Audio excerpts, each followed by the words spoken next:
Hi, I'm Sarah Xuereb, a trainee in Obs and Gynae, and today I shall be talking about the menstrual cycle.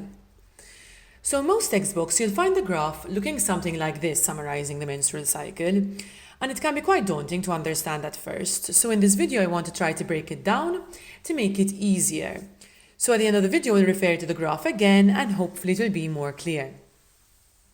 So first of all, the menstrual cycle refers to the effect of hormones on the endometrium and the ovary. And in fact, we refer to these as the ovarian cycle and the uterine cycle. And we're going to be looking at these in detail. Now, starting off, so the first menstrual cycle is seen during puberty, and this is referred to as thelarchy. After this, a woman will continue to have periods roughly every month until she reaches menopause, when there is an activation of the ovaries. Now, a normal menstrual cycle should last around 24 to 38 days. The regularity, so the variation between the cycles, should be less than 9 days. Menses should last around 4 to 7 days, and the volume of blood lost should be less than 80 mils. Okay, great. So now let's have a quick look at the hormones which are involved in the menstrual cycle and where they are produced from. So, here we've got the hypothalamus and the anterior pituitary gland, which are connected directly by the hypothalamic stalk. So the hypothalamus secretes GnRH, gonadotrophin-releasing hormone. This induces the anterior pituitary gland to secrete two hormones, FSH, follicle-stimulating hormone, and LH, luteinizing hormone. Then we've also got the ovaries, which secrete two hormones, estrogen and progesterone. These hormones essentially drive the entire menstrual cycle, and we're going to be referring to them several times throughout the video. Great, so the menstrual cycle, like we said before, can be divided into the ovarian cycle and the uterine cycle, and these occur simultaneously. The two of them can be divided into two phases. So the ovarian cycle is divided into the follicular phase and the luteal phase, while the uterine cycle can be divided into the proliferative phase and the secretory phase. And like I said before, these occur simultaneously. So the follicular phase and the proliferative phase occur during the first 14 days of a 28-day cycle, while the luteal phase and secretory phase occur in the next 14 days, so basically from day 15 to day 28 of a 28-day cycle. Good. So first we're going to have a look at the ovarian cycle, starting off with the follicular phase. So during the follicular phase, the follicles are maturing. So we have a process of follicle maturation until eventually ovulation occurs. So in order to understand follicle maturation, we need to know what a follicle is. So basically, this is the female gamete, the ovum, surrounded by a bunch of cells. Now the female gametes also undergo a process of maturation, which is referred to as oogenesis. So we need to understand this process first before we talk about follicle maturation. Good, so like we said, oogenesis is the maturation of the female gametes, the ova. This starts off with the primordial germ cell. These migrate from the primitive streak to the ovary. Within the ovary, they will multiply and replicate by mitosis multiple times, and they are now referred to as oogonia. They will reach around 5 to 7 million cells a few months after birth. They will then start dividing again and enter meiosis 1, and are now referred to as primary oocytes. But the division will be arrested at the prophase stage. So, just as a revision, these are the different stages of a cell cycle. So we've got prophase, where the chromosomes condense, metaphase, where the chromosomes align on the spindle, anaphase, where the chromosomes are now divided and move to opposite sides of the cell, and telophase, where nuclear envelopes are formed around the separate sets of chromosomes. Good, so back to our main diagram, so going back to oogenesis. So, if we draw a line over here, okay, everything above the line represents what is happening before birth, and everything below the line is representing what is happening after puberty. So basically, when puberty occurs, and you start having the secretion of hormones that we mentioned before, mainly FSH, meiosis 1 will resume, and the primary oocyte will become the secondary oocyte, which is now haploid, and the polar body.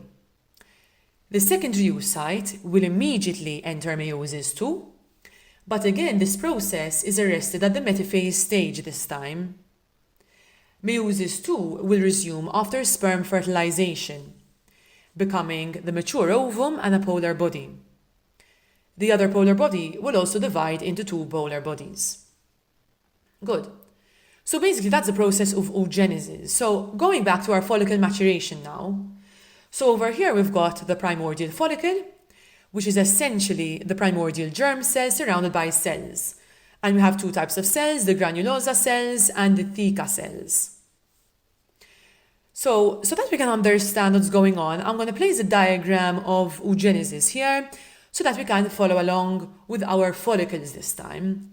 So the primordial follicle replicates a number of times, as we said before, until we have millions of follicles, and will form the primary follicle. So the primary follicle contains the primary oocyte, which has been arrested at prophase 1.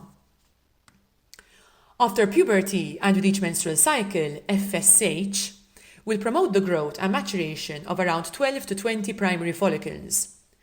And we will have the formation of the secondary follicle. This will again continue to grow, becoming the Graafian follicle. So the Graafian follicle contains the secondary oocyte, which has been arrested at metaphase 2. Now, the Graafian follicle, like we said before, contains theca cells and granulosa cells. The theca cells have got LH receptors, which result in the formation of androstenedione, and the granulosa cells have FSH receptors, which result in the formation of aromatase. So basically, aromatase is an enzyme that allows for the conversion of androstenedione into 17-beta estradiol. And this is basically a type of estrogen.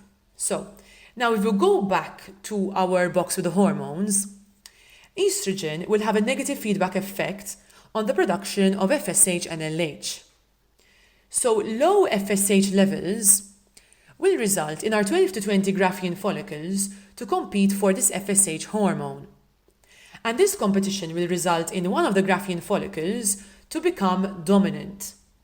And this is related to the number of FSH receptors present on the Graafian follicles. So basically, the one with the most FSH receptors will become the dominant follicle.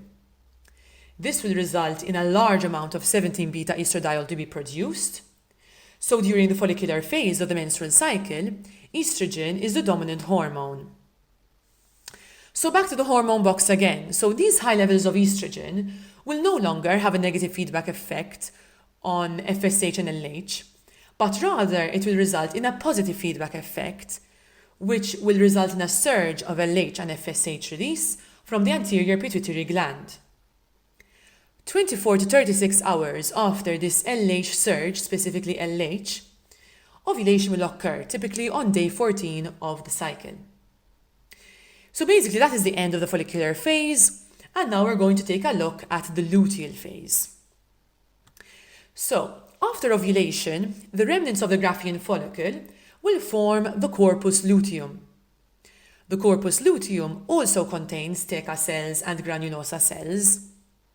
But because these have been exposed to high LH levels, they are now referred to as luteinized theca cells and luteinized granulosa cells.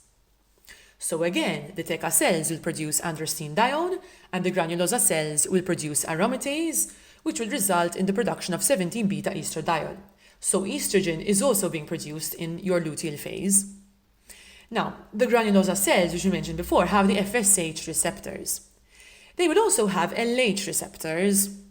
So after the LH surge, in the luteal phase, we will have low LH because there is no longer the dominant follicle secreting a lot of estrogen, resulting in those high levels of LH to be secreted. So now these low LH levels will result in activation of the P450-SCC enzyme, which will result in the conversion of cholesterol to pregnenolone, which is a type of progesterone. During the luteal phase, we have much more progesterone being produced compared to estrogen, so progesterone is the main hormone in the luteal phase. So back to the hormone box again, I told you we're going to be going back to this many times. So the high levels of progesterone now will result in a negative feedback effect on FSH and LH. So we will have low levels of FSH and LH. The ovaries will also produce inhibin during the luteal phase, which also has a negative feedback effect on FSH and LH. Great. So we've discussed the ovarian cycle, now we need to discuss the uterine cycle. And to do this, we're going to refer to the graph I've shown at the beginning of the video and we're going to break it down.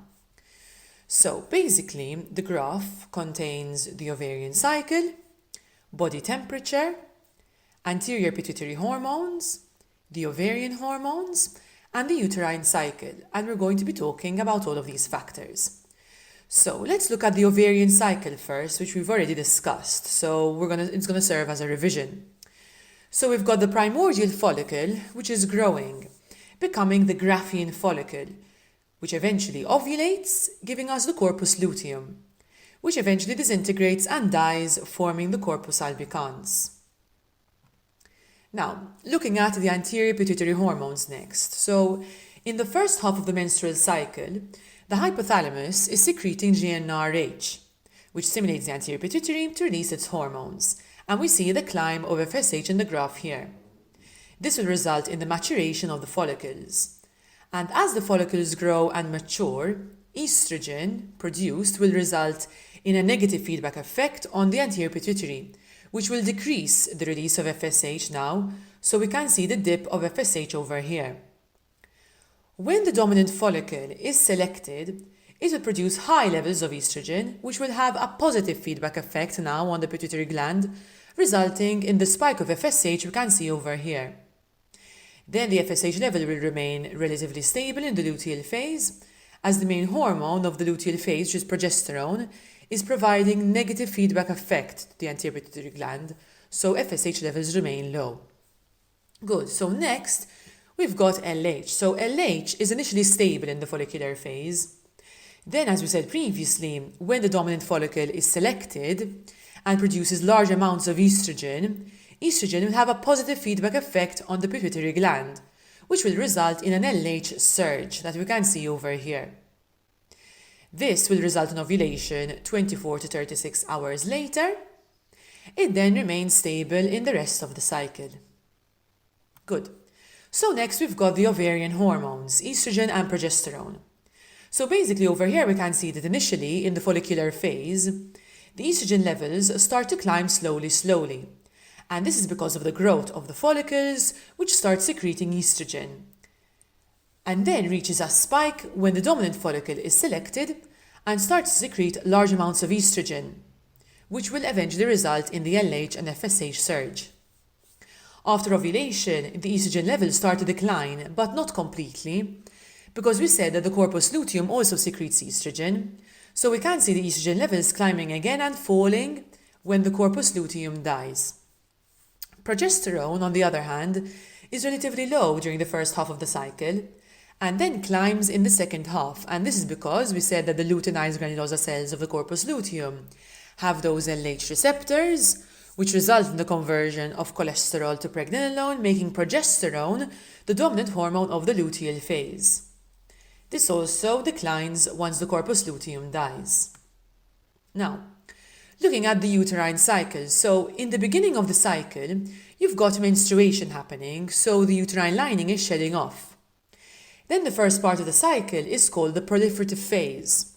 So the high estrogen levels we have in this phase will result in the endometrial lining to become thicker.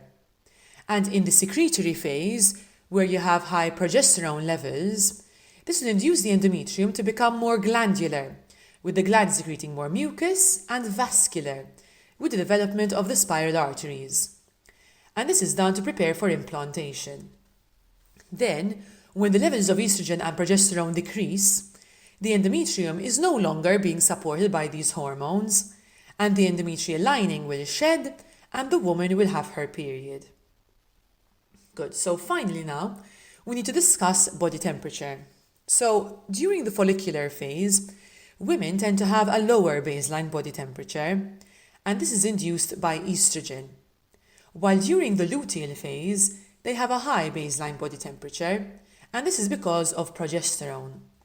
In fact, body temperature is one of the methods which is used to identify ovulation in a fertility setting. Great. So that's all about the menstrual cycle. I really hope that this video was helpful and that the menstrual cycle is now a bit more clear in your mind. In my next video, I shall be discussing abnormal menstrual bleeding and uterine pathologies. Thank you.